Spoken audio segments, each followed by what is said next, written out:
Have you ever wondered why some people find happiness so easily while others chase it their entire lives? The secret might surprise you. It's not about having more wealth, more success, or more recognition. It's about something far more profound, something that lives within each of us, waiting to either liberate us or hold us captive. Think about the person who constantly thinks only of themselves. They accumulate wealth but never consider the poor or needy. They enjoy life's pleasures with friends while neglecting their own family and spouse. Their mind races with one question: how can I climb higher, even if it means stepping on others? How can I get ahead, even through deception or injustice? This is the essence of selfishness, a form of inner stinginess that poisons everything it touches. But there's another way to live. When someone breaks free from this self-centered greed, their entire perspective shifts. They stop obsessing over personal gain and start thinking about how to help others. They ask themselves different questions.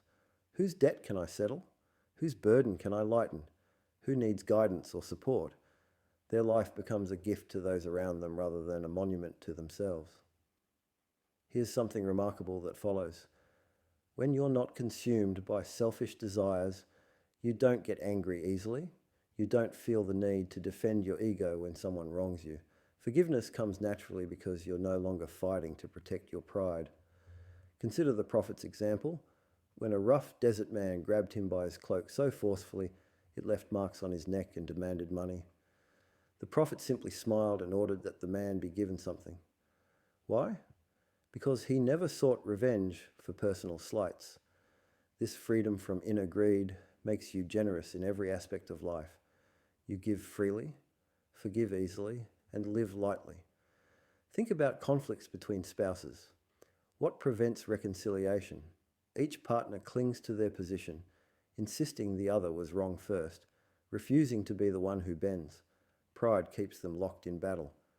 But when someone lets go of this need to win, they can simply say, I was wrong, even when they weren't, just to restore peace and harmony. The same principle applies to your spiritual life.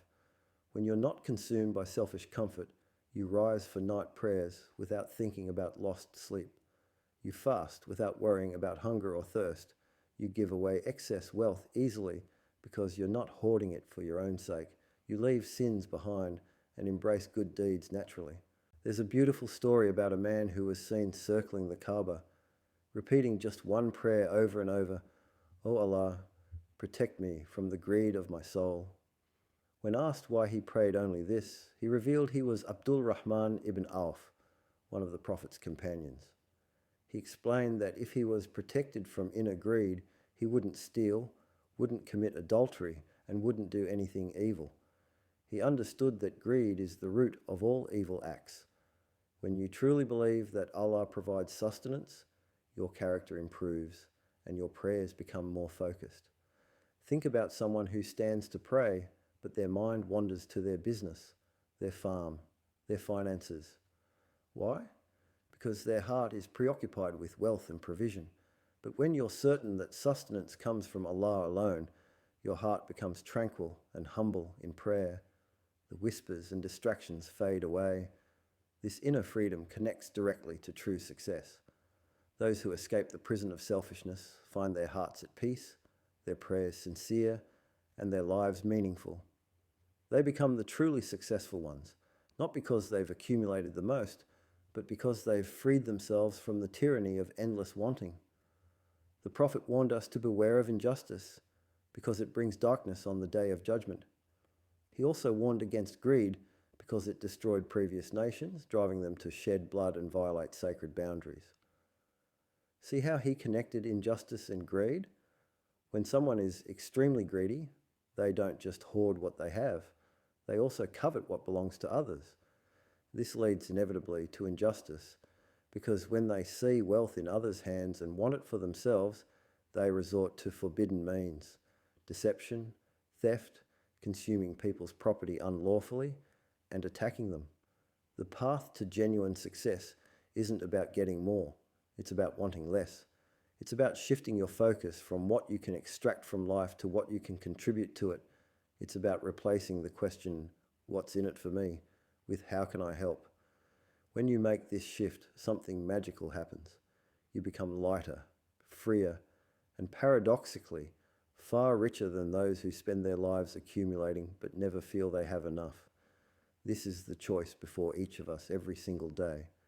Will we serve the endless appetite of selfish desire, or will we break free and discover the lightness of living for something greater than ourselves? The truly successful people aren't those who die with the most possessions. They're those who lived with the most generous hearts, who gave freely, forgave easily, and found peace in knowing that true wealth isn't measured by what you keep, but by what you give away. May we all be granted protection from the greed of our own souls. May we find the courage to loosen our grip on what we think we need and discover the joy of open hands and generous hearts. This is the path to real success, the kind that lasts beyond this fleeting world into eternity.